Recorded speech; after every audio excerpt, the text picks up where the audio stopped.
guys, welcome back to Strong Successful Male. So for today, I'm going to go over two interesting articles dealing with the ever-increasing collapse of dating apps.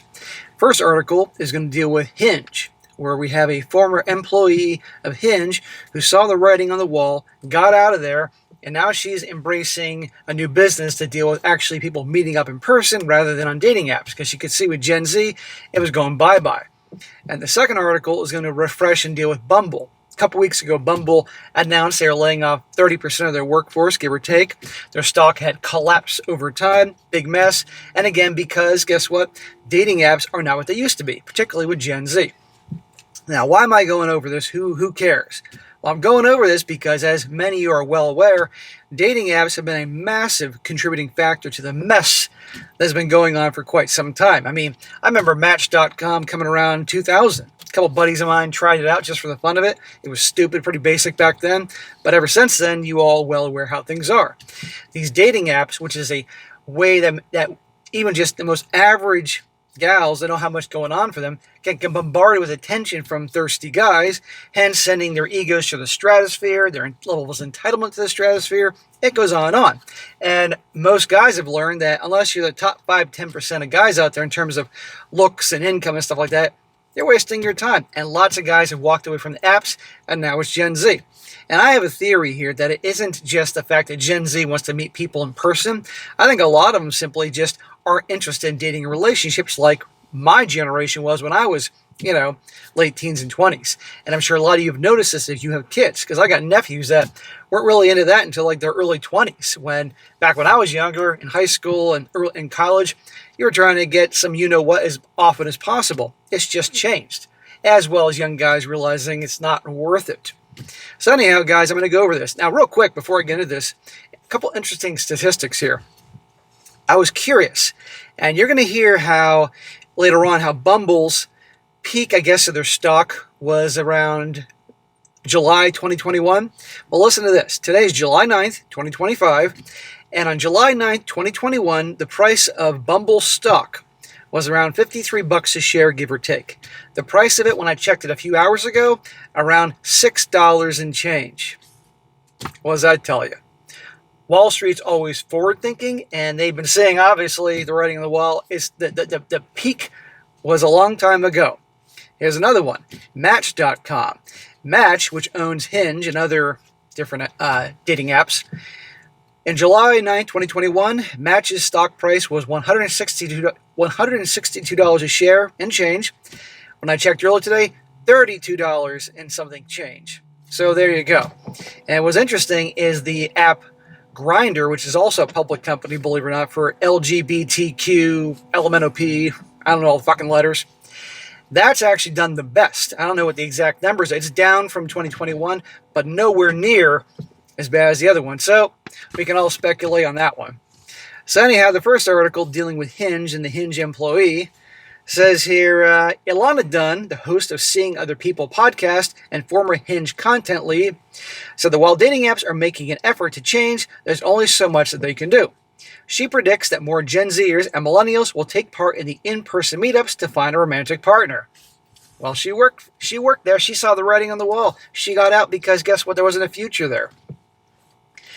She says, the woman here didn't set out to become a dating coach. Like many of us, she endured years of trials and tribulations and relationships and relied on dating apps to help her find her person. I hate when they say finding your person. Come on here. I'm assuming she's straight, therefore she's finding her guy. Or a guy's looking for a girl, not their person. Nonsense. Dunn, now the host of Seeing Other People podcast with nearly 50,000 subscribers, had worked for several years in the music industry, creating behind-the-scenes content for artists and bands. But her dating life was a complete dumpster fire, she told Fortune. She said, I had a pattern that I could not break of only dating emotionally unavailable men who worked in the music business. And yet she chased after those guys. But that's not the point of this story. And so after my who know what's bad breakups, I felt like I hit rock bottom. And I couldn't listen to the music. So I had to get out of the industry.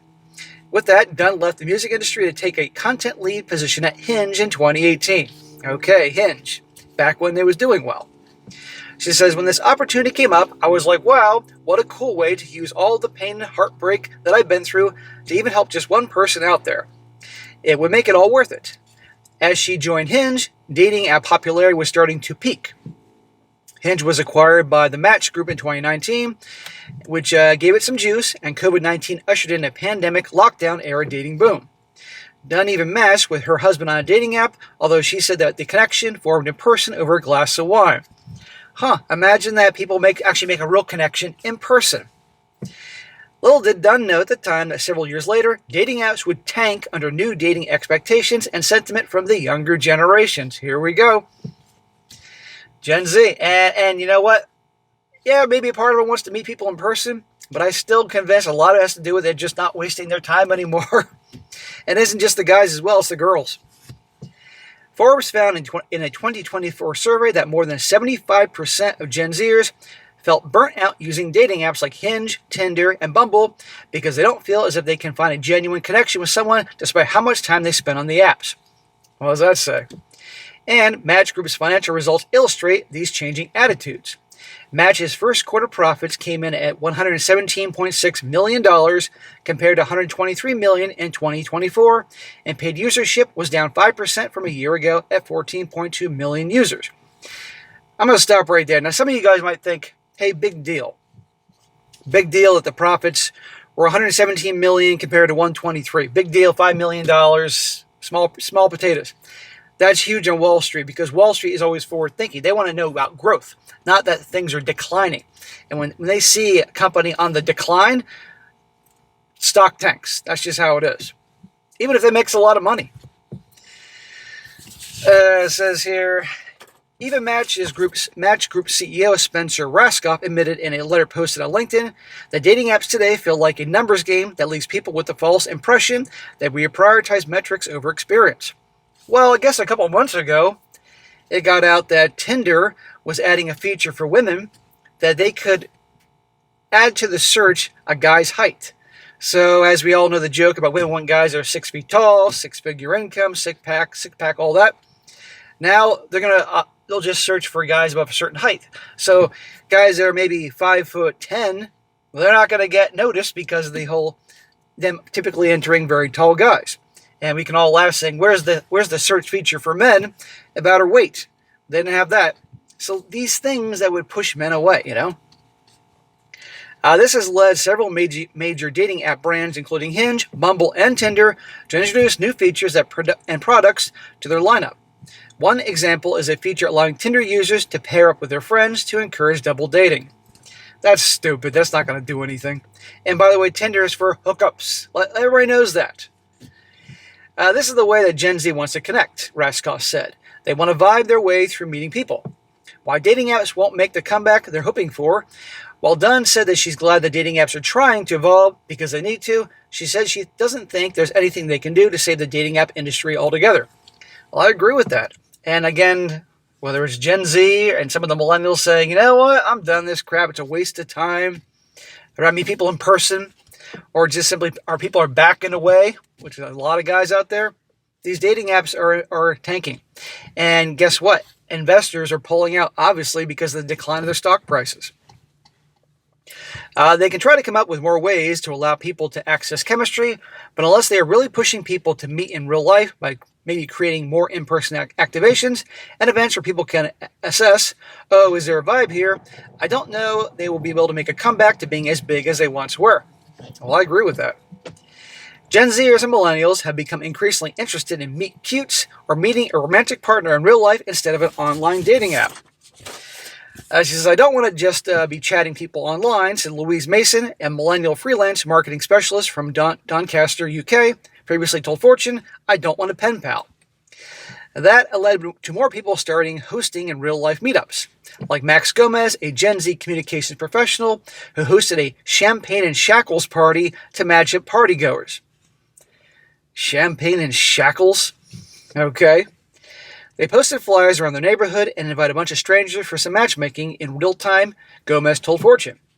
Dunn, the girl from Hinge, also recently hosted a masterclass for the art of the meet cute with 156-year-old wine branded My Son, Louis Jadot.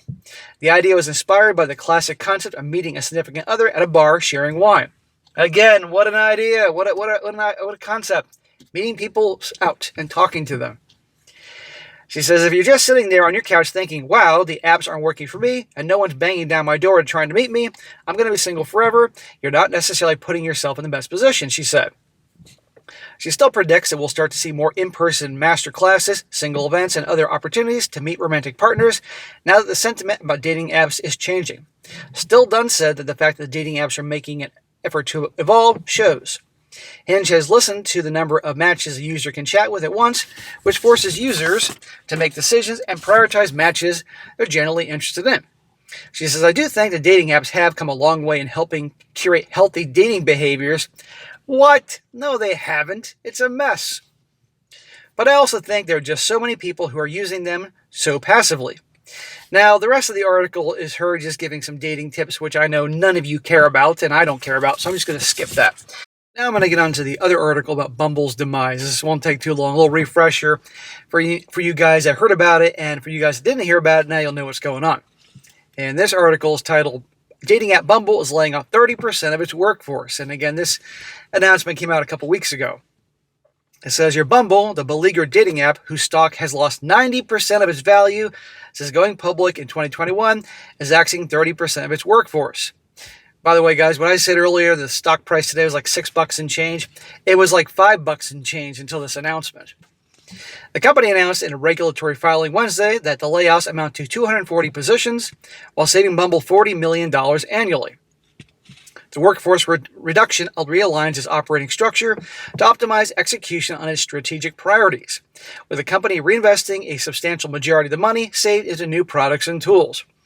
So that day the stock shot up like 20% or something, because that's all that money they were saving. So that's how Wall Street works. But still, $6 now compared to like $53 or whatever it was 4 years ago. It's the latest warning sign that younger users are growing frustrated and abandoning online dating, forcing companies like Bumble to search for new ways to innovate, including putting a stronger emphasis on using artificial intelligence to find matches. Well, these dating apps will save a bunch of money by implementing AI, which means they can lay off more people and improve their profit margins for now, but still the main thing is their customer base is declining, so it doesn't really, in terms of growth, impact much. These decisions were not made lightly, and we are deeply grateful for the contributions of every employee impacted, a Bumble spokesperson said in a statement to CNN. Yeah, this is from CNN, but I thought I wanted to pick something quick.